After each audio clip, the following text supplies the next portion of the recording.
कि जो प्रयास महाकवि रविंद्रनाथ जी टैगोर ने उन दिनों में किया था जब वो सशरीर यहाँ पे उपस्थित थे, उन्होंने अपने मित्र पड़ोसी सेठ चोखानी जी की हवेली जो है रविंद्रनाथ जी टैगोर के हाउस के पास में थी, बाड़ी के पास में थी। उन्होंने राजस्थान के डिंगल कवियों के बारे में सुन रखा था। उन्होंने चोखानी जी को कहा कि सेठ जी, मुझे राजस्थान के डिंगल कवि को सुनना है। तब चोखानी जी ने कहा, मैं देश जाऊंगा तब राजस्थान के डिंगल कवि को आपके लिए उपस्थित करूंगा। तब उन्होंने वहाँ से जयपुर स्टेट के दरबारी कवि थे हिंगलाज दान जी कविया सेवापुरा को यहाँ लाकर और डिंगल का काव्य पाठ महाकवि को सुनाया। महाकवि स्वयं आह्लादित हो गए उनकी कविता को सुन के। और जब डिंगल का काव्य पाठ चल रहा था, छंदोबद्ध रचनाएं चल रही थी, महाकवि रविंद्रनाथ टैगोर थोड़ी देर तो अपने सीट पे बैठे रहे। फिर डिंगल का जो तारतम्य है, डिंगल का जो रिदम है, वो बहुत ज़बरदस्त होता है, कविता की बहुत सशक्त विधा मानी जाती है। तो रविंद्रनाथ जी टैगोर महाकवि स्वयं को रोक नहीं पाए और डिंगल कवि की कविताओं पर अपने सीट से उठे और वो उनके दाढ़ी के बाल खड़े हो गए, उनके सर के बाल खड़े हो गए और वो बैठ नहीं पाए और जगह छोड़ के ऐसे। फिर उन्होंने कवि को साधुवाद दिया कि मैंने आज तक ये सुना था कि डिंगल कवि ऐसा होता है, आज मैंने देखा, यहाँ आपका आगमन हुआ है, ये मेरे लिए बहुत सुखद अनुभूति है। उसी कड़ी को सुरेश चौधरी जोड़ रहे हैं। जब महाकवि ने हिंगलाजदान जी कविया जो जयपुर स्टेट के कवि को यहाँ बुलाकर काव्य पाठ सुना, ठीक उसी प्रकार सुरेश चौधरी डिंगल के यशस्वी 84 ईयर्स के कवि भंवर पृथ्वीराज जी को ऐसे सम्मानित कर रहे हैं, क्योंकि कलकत्ता साहित्यिक राजधानी मानी जाती है। ये अपने आप में एक मणि और कंचन का संयोग बन रहा है। बहुत ही अनुपम एक घटना की पुनरावृत्ति हो रही है। आज जो प्रेस कॉन्फ्रेंस हुआ भारतीय भाषा साहित्य परिषद का जो साहित्य सम्मान का समारोह हो रहा है, इसी बारे में आपका क्या? आज रचनाकार संस्था का जो भारतीय भाषा परिषद में चतुर्थ वार्षिक अधिवेशन और साहित्यकार सम्मान समारोह जो हो रहा है, जो प्रतिवर्ष ये मनाते हैं, उसके संबंध में आज जो प्रेस कॉन्फ्रेंस हुआ, मुझे भी रचनाकार के संस्थापक श्री सुरेश चौधरी जी, रचनाकार की कार्यकारी अध्यक्ष रचना शरण जी और रचनाकार के श्री रावल पुष्प साहब ने मुझे भी इस कार्यक्रम में प्रेस कॉन्फ्रेंस में शरीक किया। रचनाकार का ये जो साहित्यकार सम्मान समारोह में चौथी बार मैं उनका विटनेस बन रहा हूँ, मुझे चौथी बार शामिल होने का मौका मिल रहा है। ये लोग ऐसे साहित्यकारों को सम्मानित करते हैं जिनको बहुत कम पुरस्कार मिले हो और वो अनाम उत्सर्गी हो, नीम की ईंट की तरह हो। उसके तहत ही इस बार जो 7 पुरस्कार दे रहे हैं, उसमें से सबसे बड़े पुरस्कार को उन्होंने राजस्थान के यशस्वी कवि, डिंगल के कवि और राजस्थानी लोक संस्कृति के मूर्धन्य विद्वान, डिंगल के पश्चिमी राजस्थान के बहुत ही जाने माने कवि, लेखक, साहित्यकार, समाजसेवी मेरे पिता श्री भंवर पृथ्वीराज जी को 51,000 का पुरस्कार देने की इन्होंने घोषणा की है। और इस पुरस्कार को स्पॉन्सर कर रहे हैं राउरकेला उड़ीसा के प्रसिद्ध उद्योगपति श्री अरुण अग्रवाल जी। ये मेरे लिए एक बहुत सुखद समाचार हैं और मैं इसके लिए रचनाकार के चेयरमैन, रचनाकार के संस्थापक और रचनाकार के कार्यकारी अध्यक्ष को मैं साधुवाद ज्ञापित कर रहा हूँ कि उन्होंने एक नीम की ईंट को सम्मानित करने का जो प्रयास किया। हालांकि भंवर पृथ्वीराज जी को 10 बार पुरस्कृत हो चुके हैं देश और अंतर्राष्ट्रीय स्तर पर। ये बहुत ही सुंदर काम है।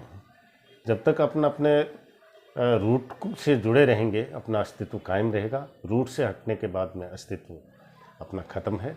और मैं कोटि साधुवाद ज्ञापित कर रहा हूँ कि भारत की साहित्यिक राजधानी कलकत्ता के अंदर जो ये आयोजन हो रहा है भारतीय भाषा परिषद के थिएटर में, जिसमें महामहिम राज्यपाल के आने का कार्यक्रम है, ये अपने आप में अनुपम होगा, अद्वितीय होगा। और ऐसा आयोजन अपने लिए एक स्वस्थ परंपरा है, साहित्यिक स्वस्थ परंपरा को सुदृढ़ करती है। मुझे बहुत ही परम हर्ष है कि मेरे पिताजी कलकत्ता जैसे महानगर में, जो कि साहित्यिक राजधानी है, इसमें दोबारा पुरस्कृत होने के लिए आ रहे हैं। पहली बार लास्ट ईयर राजस्थान के मारवाड़ी उद्योगपति जो है यहाँ पे सेठ श्री प्रहलाद राय जी गोयनका ने 31,000 का पुरस्कार देकर उनको सम्मानित किया था। ये दूसरा अवसर है जिसमें महर पृथ्वीराज जी यहाँ पधारेंगे। आप देखेंगे डिंगल का वो चलती फिरती पाठशाला है जिनसे बहुत सारे साहित्यकार लाभान्वित होते हैं। उनसे आप सबको, मीडिया को मिलने का मौका मिलेगा। मैं इसके आपके चैनल के माध्यम से भी मीडिया को भी साधुवाद देता हूँ कि आपने आज के इस कार्यक्रम को कवर किया। मैं कोटि साधुवाद ज्ञापित करता हूँ, क्योंकि मीडिया का रोल बहुत महत्वपूर्ण रहता है। इसी माध्यम से राजस्थान और बंगाल में एक तो कनेक्शन हुआ, एक मिलन। मैं इसी बारे अनिरुद्धा, मैं आपके चैनल के माध्यम से कहना चाहूँगा कि जो प्रयास महाकवि रविंद्रनाथ जी टैगोर ने उन दिनों में किया था जब वो सशरीर यहाँ पे उपस्थित थे, उन्होंने अपने मित्र पड़ोसी सेठ चोखानी जी की हवेली जो है रविंद्रनाथ जी टैगोर के हाउस के पास में थी, बाड़ी के पास में थी।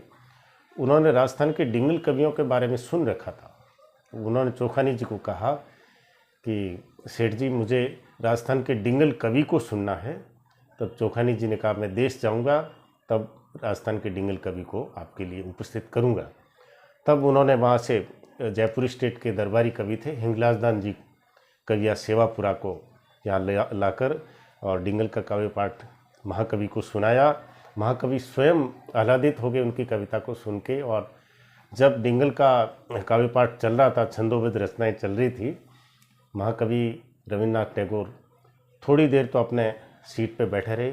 फिर डिंगल का जो तारतम्य है, डिंगल का जो रिदम है, वो बहुत ज़बरदस्त होता है, कविता की बहुत सशक्त विधा मानी जाती है।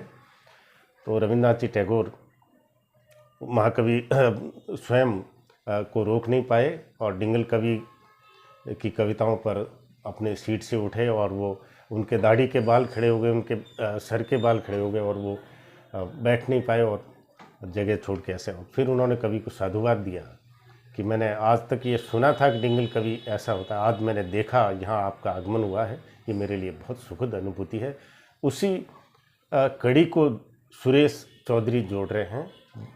जब महाकवि ने हिंगलाजदान जी कविया, जो जयपुर स्टेट के कवि को यहाँ बुलाकर काव्य पाठ सुना, ठीक उसी प्रकार सुरेश चौधरी डिंगल के यशस्वी 84 ईयर्स के कवि महर पृथ्वीराज जी को ऐसे सम्मानित कर रहे हैं, क्योंकि कलकत्ता साहित्यिक राजधानी मानी जाती है।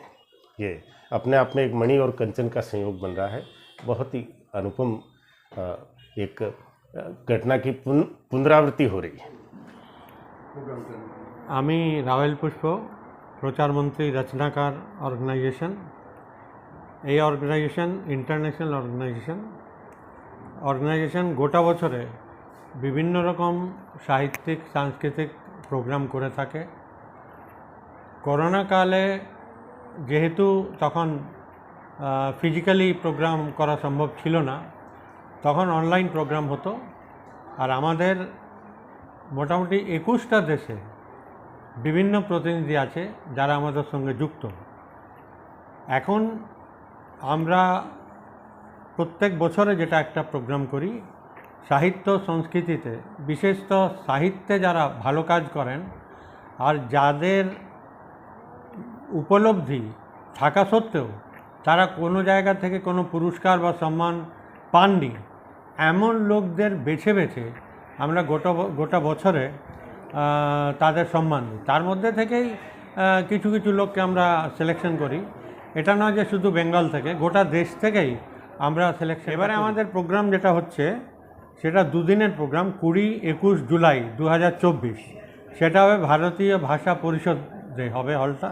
21 জুলাই সম্মান দেওয়া হবে। তার মধ্যে আমাদের চিফ গেস্টের জন্যে বেঙ্গলের রাজ্যপাল মহাশয়ের আসার কথা।